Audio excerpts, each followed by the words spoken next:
আসসালামু আলাইকুম। সবাই কেমন আছেন? আশা করি সকলে অনেক ভালো আছেন। আলহামদুলিল্লাহ আমরাও আপনাদের দোয়া এবং আল্লাহর অশেষ রহমতে ভালো আছি। এই তো দেখতে পাচ্ছেন আজকে সকালবেলা ঘুম থেকে উঠেই ছেলেকে হাত মুখ পরিষ্কার করে দিয়ে তাকে ক্রিম দিয়ে দিচ্ছি। সেই ক্রিম দিতে গিয়ে বলতেছে যে, "মা আমার খুব ব্যথা লাগে।" তো এখন তার দাঁতে একটু সমস্যা, আপনারা তো জানেনই। তো ওকে ফ্রেশ করে দিয়ে তারপর এখন ওকে নাস্তা খাওয়াবো। সকালের যে খাবার তাকে দিব। আমি নিজে এখনও ফ্রেশ হই নাই। ওকে ফ্রেশ করে দিয়ে তারপর ফ্রেশ হব। তো এই যে দেখতে পাচ্ছেন তার মন খুবই খারাপ। তো ফ্রেশ হয়নি, ইতিমধ্যে আমি চা বানাই নিছি। লাল চা আজকে খাবো। লাল চা বানাইছি, সাথে মুড়ি বিস্কিট। আর ওর হচ্ছে যেটা প্রতিদিনের রুটিন, সিদ্ধ আলু, ডিম সিদ্ধ। তো আজকে তাকে শুধু হচ্ছে ডিম সিদ্ধ দিইনি, শুধু আলু সিদ্ধ দিয়েছি। আর একটা পিঠা ছিল, ও নানিমা নিয়ে আসছিল, সে পিঠা সে খাবে। তো বললাম যে খুব সাবধানে খাও, যেন দাঁতে ব্যথা না লাগে।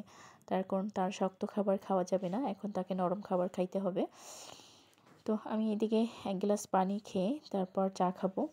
আর এই যে দেখেন, তার একটু মনে হয় ভালো লাগতেছে, সে কেমন দুষ্টামি করতেছে, পিঠা হাতে নিয়ে ঘোরাচ্ছে। তো কারা কারা এরকম সকালবেলা ঘুম থেকে উঠে বাসি পেটে পানি খান? পানি খাওয়া কিন্তু এটা খুবই ভালো। আবার অনেকে দেখা যায় যে খালি পেটে পানি খেলে ব্যথা হয়, অনেক অ্যাসিডি হয়। যাদের সমস্যা তারা অ্যাভয়েড করবেন, আর যাদের সমস্যা হয় না তারা খেলে ভালো। তো এখন আমি বিস্কিট দিয়ে চা খেয়ে তারপর দুপুরের জন্য রান্নার প্রিপারেশনে যে রান্না বসাই দিছি। এখানে মাংস আলু দিয়ে, তার কারণ আমার ছেলের আলু ছাড়া চলে না। একটু ঝাল মশলা কম করে দিয়ে আলু মাংস একসাথে করে রান্না করতেছি। আর এদিকে ভাত উঠাই দিছি। আর এদিকে আমার ছেলেকেও পড়ায় বসাইছি, লিখতে দিছি।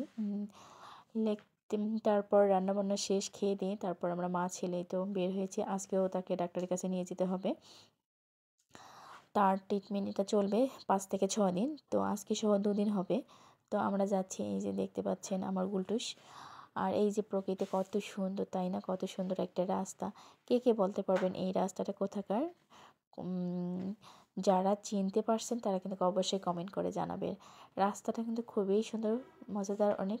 তো আমরা অলরেডি পৌঁছে গেছি। এই যে ডাক্তারের কাছে যাচ্ছি আমরা, এটা হচ্ছে শাহজাহান পাটোয়ারি মার্কেটের ভিতরে। ডক্টরের নাম হচ্ছে কামরুল হাসান রনি। খুবই ভালো, খুবই ভালো, খুবই ভালো। অনেক ভদ্র একটা ভাইয়া, অনেক যত্ন সহকারে আদর করে বাচ্চাদের ট্রিটমেন্ট করায়। তো এই যে দেখতে পাচ্ছেন, যাওয়া মাত্র তাকে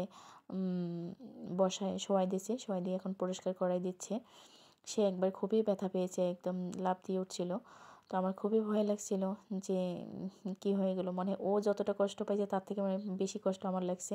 তো যাই হোক, আজকে খুবই অল্প সময় লাগছে, তার দ্বিতীয় দিন ছিল, শুধু পরিষ্কার করে দিছে আর দেখছি যে কোনো সমস্যা আছে কি না। তো আর যথারীতি প্রথম দিনে যে ওষুধপত্রগুলো দিয়েছে সেই ওষুধগুলো চলবে। তারপর আমরা মা ছেলে, সন্ধ্যা হয়ে গেছে, মাগরিবের আজান দিয়ে দিয়েছে। তো মাগরিবের আজান দেওয়ার পর আমরা একটু চাটা খেয়ে তারপর মা ছেলে আবার রিক্সা করে আসতেছি। এই হচ্ছে আজকের আমার ভিডিওটা। যদি ভালো লাগে অবশ্যই লাইক কমেন্ট করবেন, এবং যদি কোনো ভুল ভ্রান্তি হয় অবশ্যই কমেন্ট করে জানাবেন। তো সবাই ভালো থাকবেন, সুস্থ থাকবেন। আমার ছেলের জন্য এবং আমার জন্য, সবাই আমার পরিবারের জন্য দোয়া রাখবেন। সবার জন্য অনেক অনেক ভালোবাসা এবং শুভেচ্ছা রইল। আল্লাহ হাফেজ।